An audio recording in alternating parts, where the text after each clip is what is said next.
여러분 안녕하세요. 반갑습니다. 사순절 네 번째 주일입니다. 오늘도 우리 주님의 보혈의 은혜가 넘치는 귀하고 복된 예배가 되기를 바랍니다. 함께 찬양하며 우리 주님의 은혜의 보좌 앞으로 나아가겠습니다.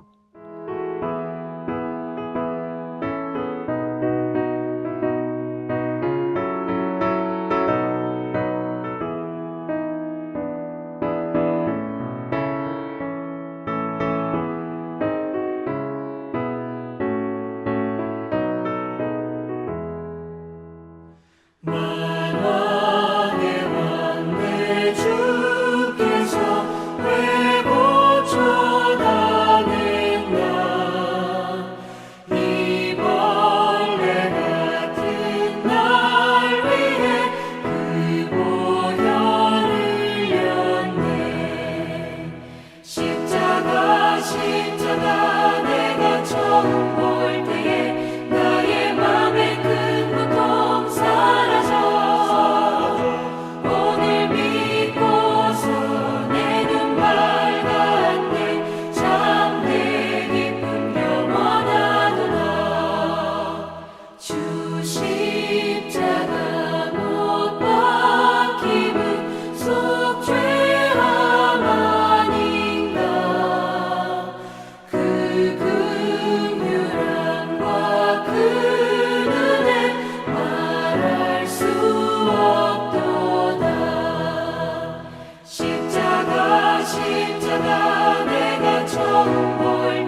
호산나 호산나.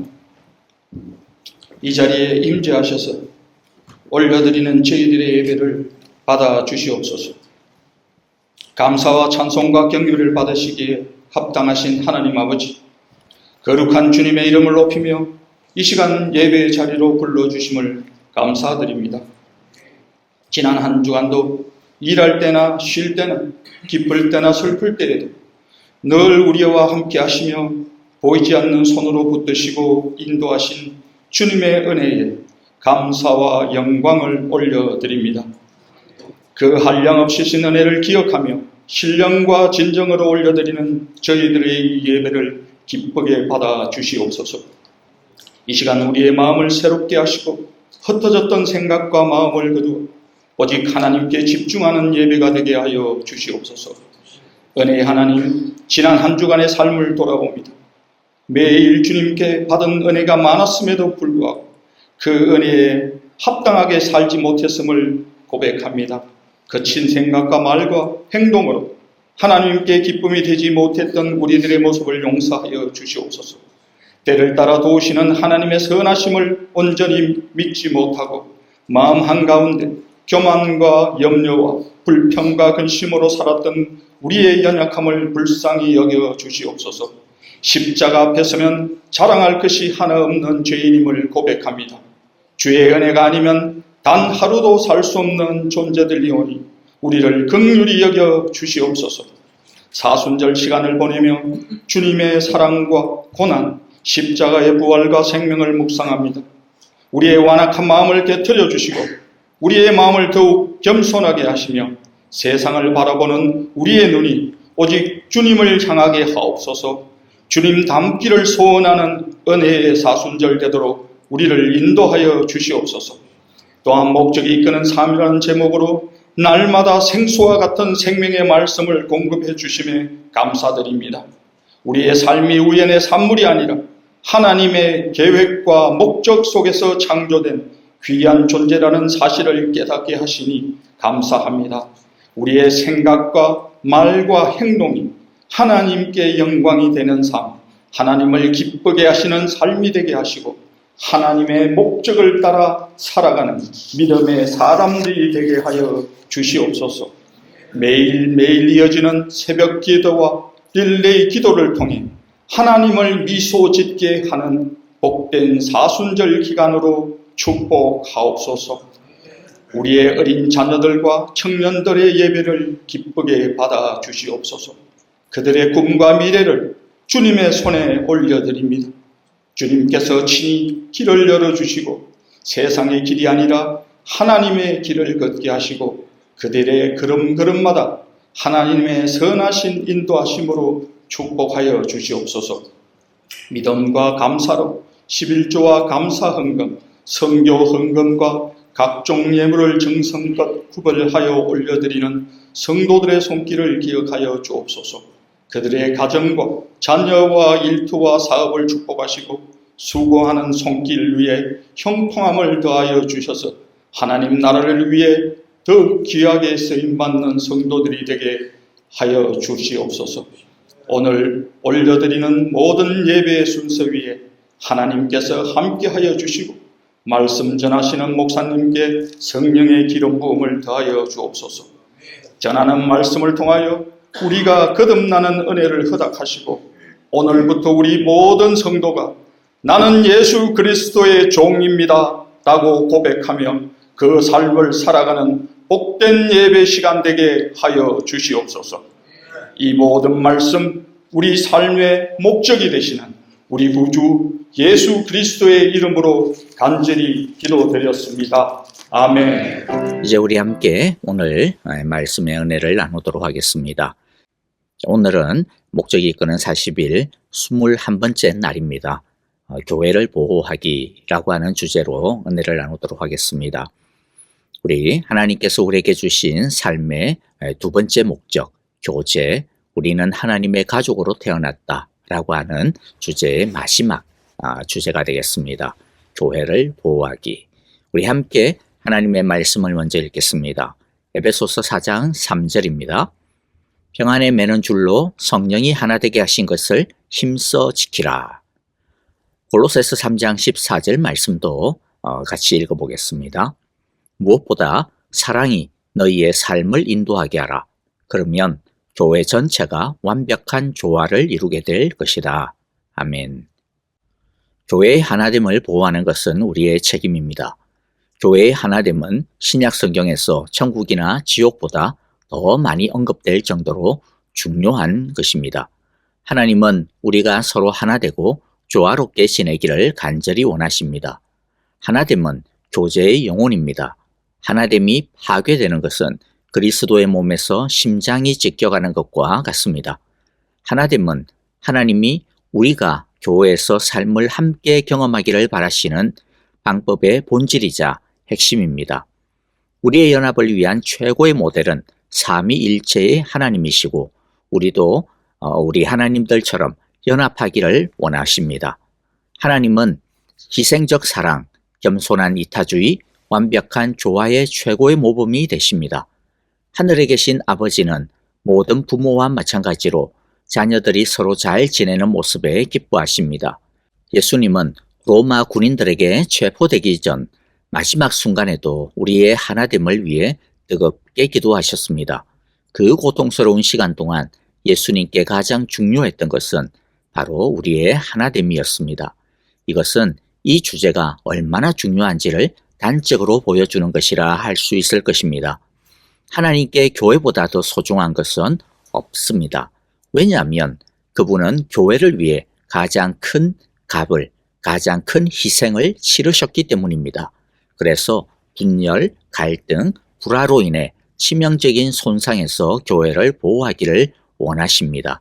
따라서 만일 우리가 진짜 하나님의 가족이라면 그 가족이 교제를 나누는 곳, 즉 교회의 연합을 지키는 것이 가장 중요한 책임이 되는 것은 당연할 것입니다.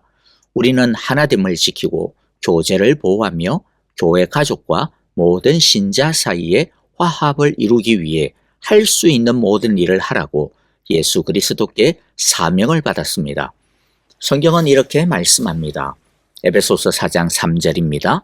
평안에 매는 줄로 성령이 하나 되게 하신 것을 힘써 지키라. 그러면 어떻게 그렇게 할 수 있을까요? 성경은 우리에게 실질적인 조언을 해주십니다. 그것은 서로의 차이점이 아닌 공통점에 집중하라는 것입니다. 바울은 이렇게 권면하십니다. 로마서 14장 19절입니다. 그러므로 우리가 화평의 일과 서로 덕을 세우는 일을 힘쓰나니. 그리스도인으로서 우리는 한 분 주님, 한 몸, 한 목적, 한 아버지, 한 성령, 한 소망, 한 믿음, 한 세례, 한 사랑을 공유합니다. 그리고 우리는 동일한 구원, 동일한 생명, 동일한 미래를 공유합니다. 이것이 바로 우리가 집중해야 되는 핵심적인 사안이며 개인적인 차이점보다 훨씬 더 중요합니다. 우리의 서로 다른 성격, 배경, 인종, 취향을 주신 분이 하나님이심을 기억하시기를 바랍니다. 그래서 우리는 이 차이를 단순히 참는 것이 아니라 존중하고 소중히 여기고 누려야 합니다. 하나님은 획일성이 아닌 하나됨을 원하십니다. 그러므로 하나됨을 이루기 위해 사소한 차이점 때문에 분열되어서는 안 됩니다. 우리는 가장 중요한 것에 초점을 맞추어야 됩니다. 바로 그리스도가 우리를 사랑하신 것처럼 서로 사랑하는 법을 배우고 우리 각자와 그분의 교회를 향한 하나님의 5가지 목적을 성취하는 일에 집중하는 것입니다. 갈등은 대개 우리의 초점이 덜 중요한 문제, 즉 성경이 말하는 논쟁거리로 옮겨졌다라고 하는 신호입니다. 우리가 성격, 취향, 해석, 스타일, 방법론에 집중할 때 결국 항상 분열이 일어날 수밖에 없습니다. 하지만 우리가 서로 사랑하고 하나님의 목적을 이루는데 서로 집중하면 조화를 이룰 수밖에 없습니다. 그러므로 사도 바울이 간곡하게 간청하는 이 목소리에 우리 모두가 귀를 기울여야 할 것입니다. 고린도전서 1장 10절입니다. 형제들아, 내가 우리 주 예수 그리스도의 이름으로 너희를 권하노니 모두가 같은 말을 하고 너희 가운데 분쟁이 없이 같은 마음과 같은 뜻으로 온전히 합하라. 그러므로 하나님의 나라와 그 뜻에 집중합시다. 핵심과 본질을 중심에 두고 서로의 다양함과 생각, 취향을 존중하고 그 다양함이 풍성함이 되도록 우리 함께 힘을 모으기를 바랍니다. 이제 두 번째는요, 현실적인 기대를 하자라는 것입니다. 하나님이 원하시는 진정한 교회제가 무엇인지 알게 되면 교회에서 이상과 현실 사이의 괴리 때문에 낙담하기가 쉽습니다. 하지만 우리는 교회의 불완전함에도 불구하고 교회를 열정적으로 사랑해야 합니다.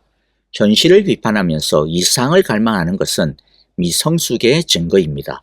반면 이상을 위해 노력하지 않고 현실에 안주해버리기만 하는 것은 안일함입니다. 성숙은 이 둘 사이의 긴장 속에서 살아가는 것입니다. 다른 그리스도인이 우리를 실망시키고 낙담시킬 수 있겠지만은 그것이 교제를 포기할 이유가 되지는 않습니다.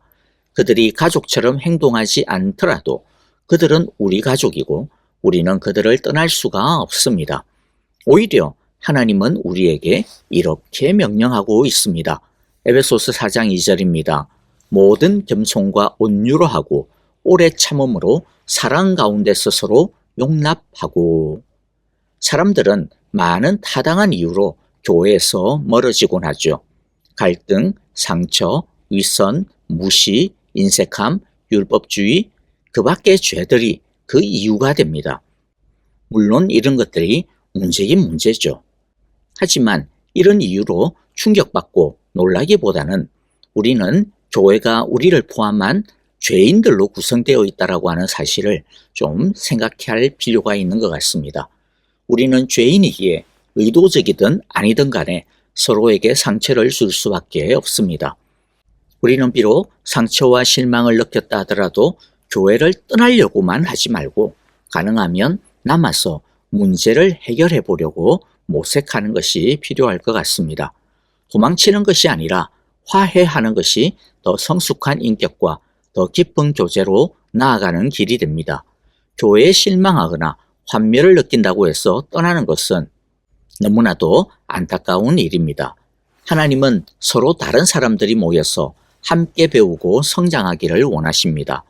더군다나 우리가 탈출해서 옮길 만한 완벽한 교회가 있냐? 없습니다. 모든 교회에는 약점과 문제가 있습니다. 어느 교회로 옮기더라도 우리는 다시 실망하게 될 것이 명약관화합니다. 만일 교회가 완벽해야만 만족할 수 있다면 그 완벽함 때문에 우리 자신은 교회 구성원에서 제외될 것입니다. 왜냐하면 우리는 모두 완벽하지 않기 때문입니다. 나치에 저항하다가 순교한 디트리히 본회프 목사님은 성도의 공동생활이라고 하는 고전을 남겼습니다. 이 책에서 그는 교회에 대한 환멸은 완벽함에 대한 우리의 거짓된 환상을 무너뜨리기 때문에 좋은 일이라고 했습니다. 교회가 완벽해야 사랑할 수 있다라고 하는 착각을 빨리 버릴수록 우리는 가식 없이 서로가 불완전하며 은혜가 필요함을 인정하는 진정한 공동체를 경험할 수 있다는 것이죠. 모든 교회가 이렇게 써붙일 필요가 있습니다. 완벽한 사람은 들어오지 마세요. 이곳은 자신이 죄인이고 은혜가 필요하며 영적으로 성장하기를 원하는 사람만 오는 곳입니다. 라고 말이죠. 본회프는 이렇게 계속해서 말씀하고 있습니다. 믿는 사람들이 모인 공동체 그 자체보다 공동체에 대한 자신의 꿈을 더 사랑하는 사람은 공동체를 파괴하는 사람이다. 만일 우리가 속한 공동체가 위대한 경험도 없고 예산도 부족하며 많은 약점과 작은 믿음과 어려움이 있다라고 하여 우리의 교제에 대해 날마다 감사하지 않고 반대로 모든 것이 하찮고 보잘것없다라고 불평만 한다면 우리는 하나님이 세우신 공동체의 성장을 방해하는 것이다 라고 말했습니다. 그러므로 이상을 소망하고 꿈꾸되 죄인들의 모임이라고 하는 우리와 우리 교회의 현실을 직시하고 그 현실 속에서 서로 사랑하고 용납하고 용서하면서 조금씩 더 나은 교제로 주님의 몸으로 성장하여 가기를 노력하는 우리 모두가 되어지기를 소망합니다. 자, 세 번째, 비판하기보다는 격려합시다.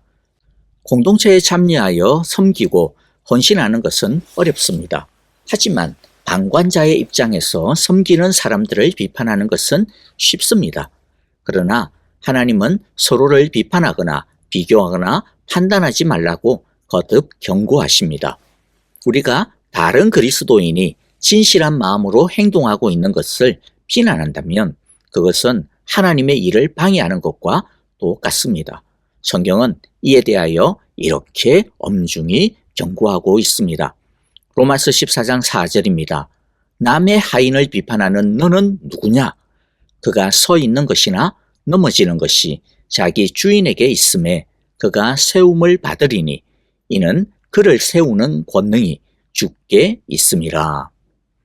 그리고 계속해서 바울은 우리가 판단하는 자리에 서서 자신과 신념이 다른 그리스도인을 무시해서는 안 된다라고 덧붙이십니다. 로마서 14장 10절입니다. 내가 어찌하여 내 형제를 비판하느냐? 어찌하여 내 형제를 업신여기느냐? 우리가 다 하나님의 심판대 앞에 서리라. 우리가 다른 그리스도인을 판단할 때마다 네 가지 일이 즉시 일어납니다. 즉, 우리는 하나님과의 교제를 잃어버리게 될 것이고 우리의 교만과 분한을 드러내게 될 것이며 하나님의 심판을 자초하게 될 것이고 교회의 교제를 일치됨을 해치게 될 것입니다. 비판하는 영은 이처럼 값비싼 대가를 치르게 되는 악입니다. 성경은 사탄을 일컬어서 우리 형제들을 고소하던 자라고 부르고 있습니다. 따라서 하나님의 가족을 비난하고 불평하며 비판하는 것은 마치 뭐와 같다라는 거예요? 마귀의 일이라고 해도 과언이 아니라는 겁니다. 우리가 비판할 때마다 자신도 모르는 사이에 우리는 사탄에게 속하여 그의 일을 대신해 주고 있는 것이죠. 그런데 우리는 가끔 보면 다른 형제자매를 마치 적이나 되는 것처럼 거리감을 두고 비판하는 것을 보게 됩니다. 우리도 모르게 비판하다 보면 그렇게 되죠. 그런데 우리가 아무리 서로에 대해서 동의하지 않는다고 하더라도 우리가 동의하지 아니하는 그 사람이 우리의 적입니까? 아닙니다. 아무리 동의할 수 없다 하더라도 그 사람은 진짜 적이 아닌 것이죠. 우리가 다른 그리스도인을 비교하거나 비난하는 데 보내는 시간은 교제와 연합을 이루는 데 사용할 시간들입니다. 그리고 우리가 다른 그리스도인을 비교하거나 비난하는 데 보내는 시간이 있다면 그 시간은 진짜 낭비되고 있는 시간입니다.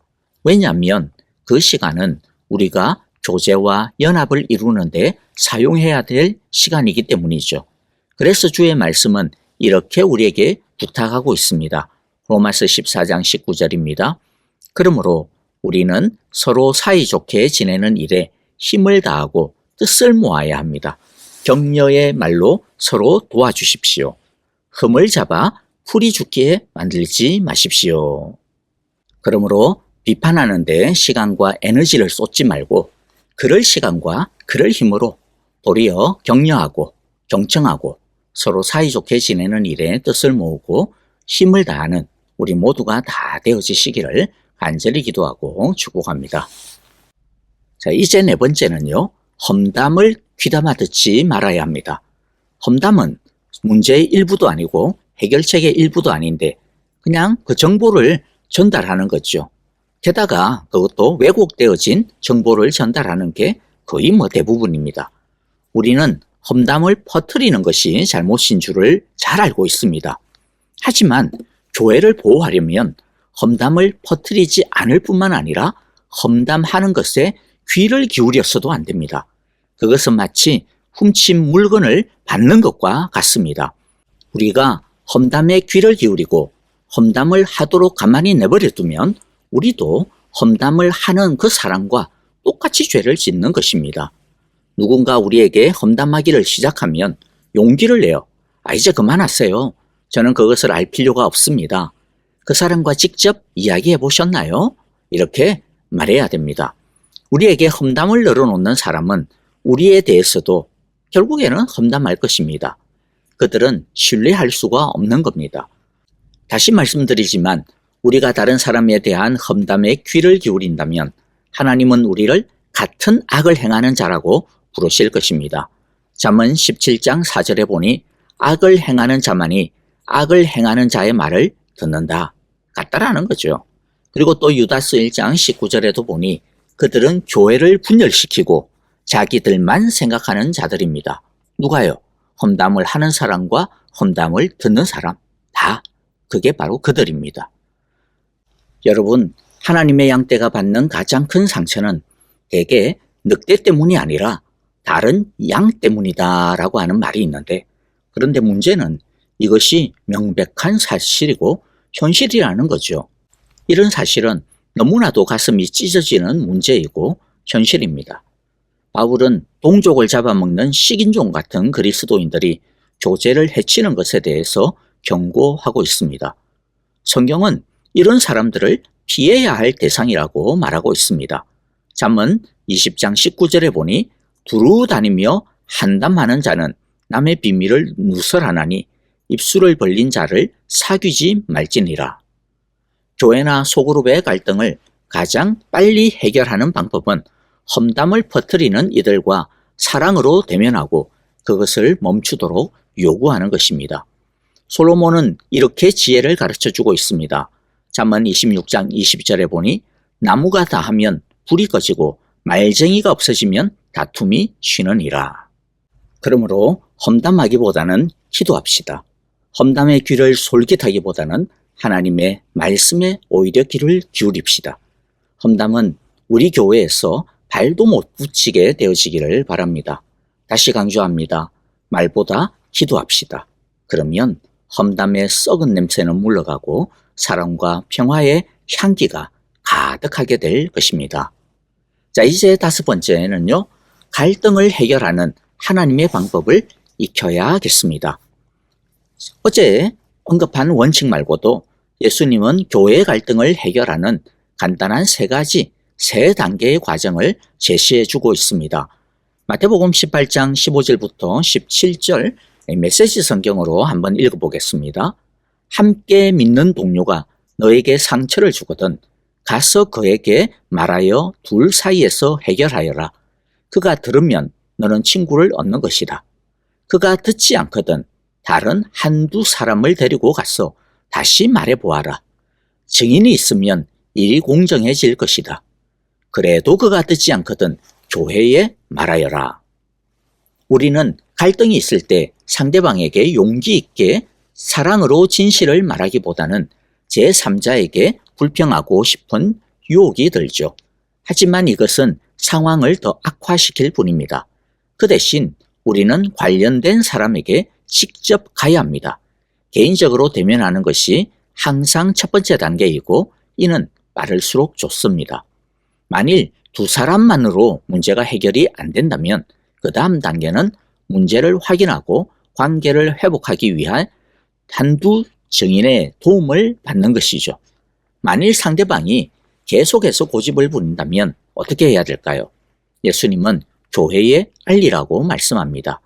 그래도 그 사람이 계속 거부한다면 믿지 않는 사람들과 대해야 한다라고 말씀을 하십니다. 이런 서너 단계를 제시하는 이유가 무엇일까요? 그것은 개인적인 감정과 판단으로 섣불리 관계를 깨트리지 말라는 것이고요. 또 최대한 관계의 회복을 위해 질서 있게 노력을 해야 된다는 것입니다. 이런 단계를 거치면서 우리는 우리 자신을 돌아보는 시간을 갖게 될 것이고 또 상대방의 처지와 입장을 이해할 수 있는 기회도 갖게 될 것입니다. 주님은 어떻게 하든지 우리의 하나됨이 깨어지지 아니하고 건강하게 지켜질 수 있기를 바라시는 것입니다. 자, 이제 마지막으로 6번째는 목사와 교회 지도자를 지지하라는 것이죠. 완벽한 지도자는 사실 없습니다. 하지만 하나님은 지도자들에게 교회의 하나됨을 지킬 책임과 권위를 주셨습니다. 대인관계의 갈등이 있을 때 이것은 감사할 수 없는 일입니다. 목사들은 상처받았거나 갈등하고 있거나 성숙하지 못한 교인들 사이에서 중재자 역할을 하는 불쾌한 임무를 맡을 수밖에 없습니다. 게다가 그들은 모든 사람을 행복하게 해주려고 노력해야 하는 불가능한 임무도 맡았는데요. 그것은 사실 예수님도 하지 못한 일입니다. 성경은 우리를 섬겨주는 사람들과 어떤 관계를 맺어야 하는지에 대해서 분명하게 알려주고 있습니다. 히브리서 13장 17절 말씀에 보면 너희를 인도하는 자들에게 순종하고 복종하라. 그들은 너희 영혼을 위하여 경성하기를 자신들이 청산할 자인 것 같이 하느니라. 그들로 하여금 즐거움으로 이것을 하게 하고 근심으로 하게 하지 말라. 그렇지 않으면 너희에게 유익이 없느니라. 목사들은 언젠가 하나님 앞에 서서 양떼를 얼마나 잘 돌보았는지에 대해서 보고하게 될 것입니다. 하지만 우리에게도 책임이 있습니다. 우리도 하나님 앞에서 지도자들에게 얼마나 잘 순종했는지를 보고하게 될 것입니다. 성경은 목사들에게 교회에서 분열을 일으키는 사람들을 어떻게 다루어야 하는지 구체적인 지침을 주고 있습니다.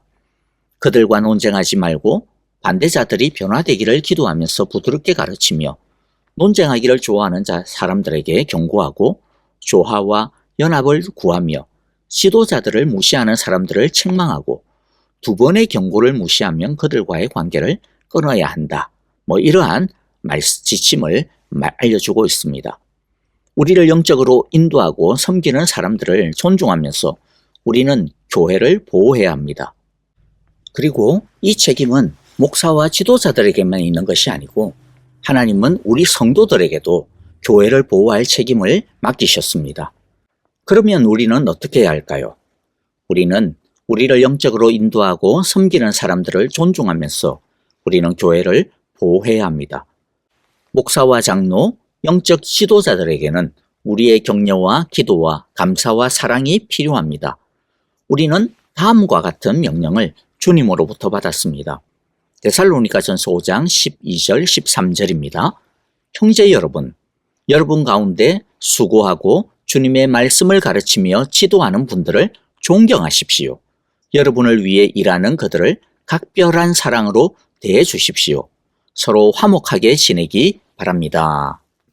이처럼 비록 부족하고 흠이 있더라도 하나님께서 교회를 위하여 세우신 목사와 영적 지도자들을 존중하고 각별한 사랑으로 순종하고 또 기도함으로 건강한 사랑이 넘치는 교회를 세워나갈 수 있기를 간절히 소망합니다.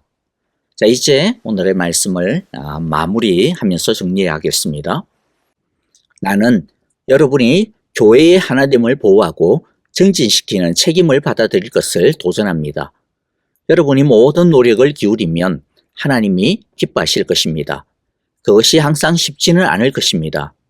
때로는 우리 자신이 아닌 교회를 위해 최선의 선택을 해야 할 것이고 다른 사람에게 호의를 베풀어야 할 것입니다.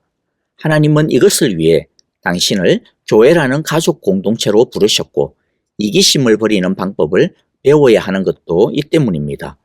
공동체에서 우리는 나보다는 우리, 내 것보다는 우리 것이라고 말하도록 배웁니다. 하나님은 이렇게 말씀합니다. 고린도전서 10장 24절에 자신의 이익만을 생각하지 말아라. 다른 믿는 사람들을 생각하고 그들을 위해 무엇이 최선인지 생각하라. 하나님은 하나된 교회에게 복을 주십니다. 세들백 교회에서는 모든 성도가 교회의 하나됨을 보호하겠다라고 하는 서약서에 서명을 합니다. 그 결과 지금까지 교회가 분열되는 갈등을 한 번도 겪은 적이 없습니다. 마찬가지로 중요한 점은 이렇게 사랑스럽고 연합된 모임이기 때문에 많은 사람이 이 교제 안으로 들어오기를 원한다라는 것입니다. 지난 7년 동안 세들백 교회는 9,100명이 넘는 새신자에게 세례를 주었습니다.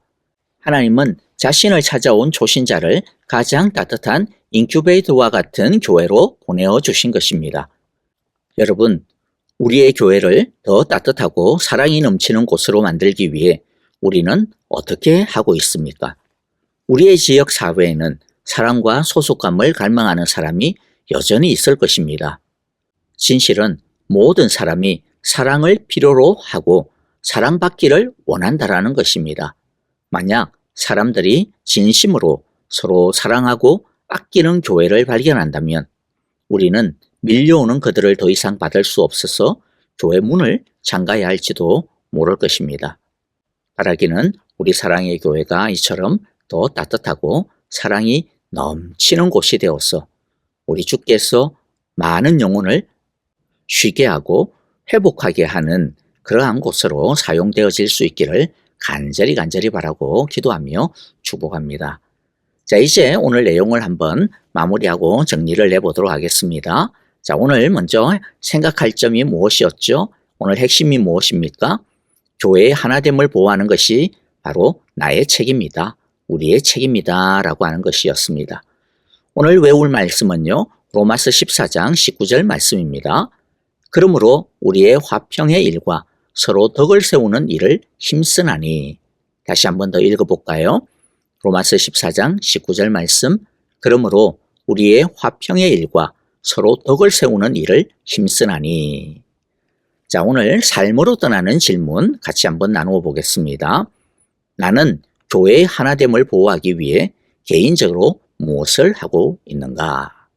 나는 교회의 하나됨을 보호하기 위해 개인적으로 무엇을 하고 있는가?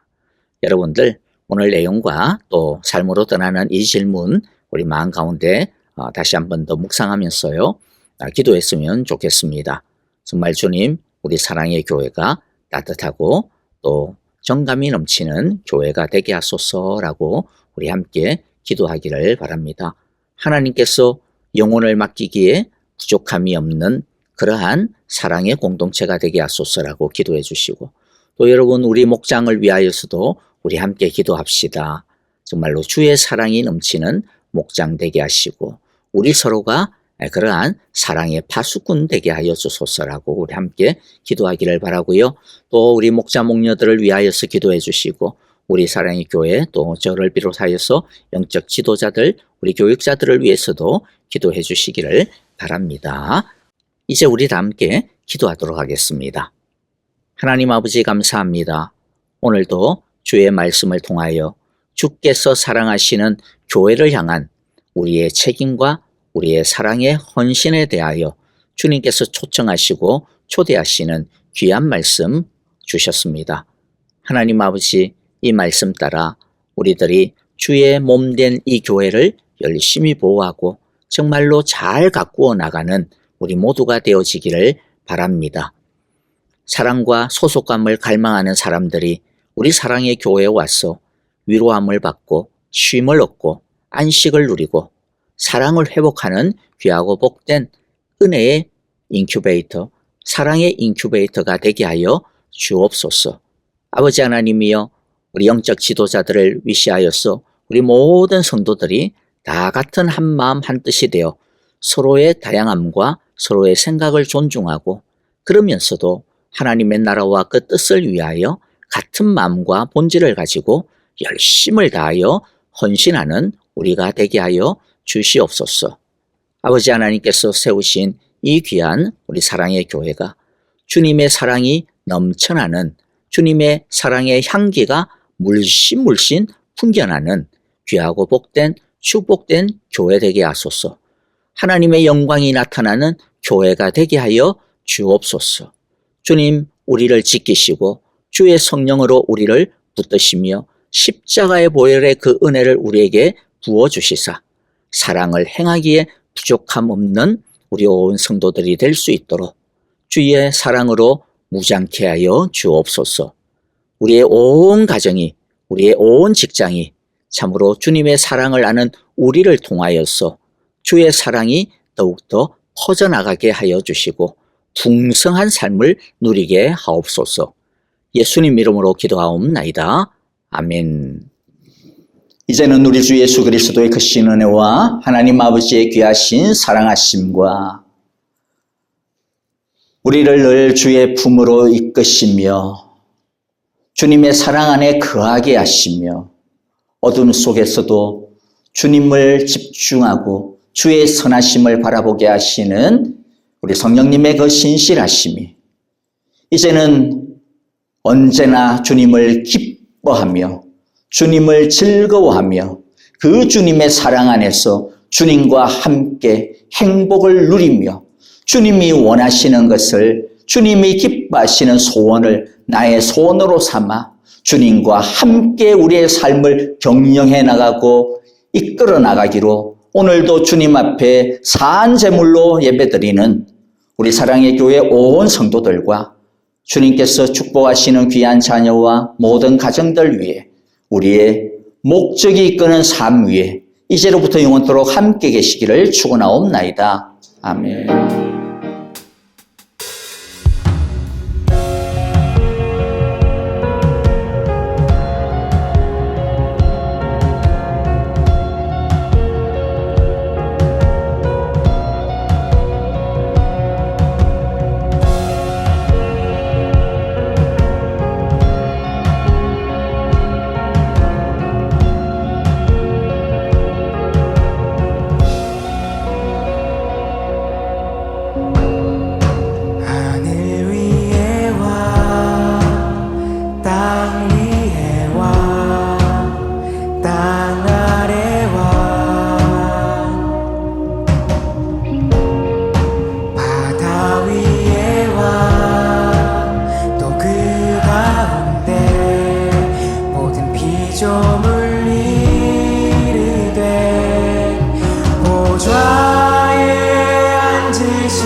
엎드려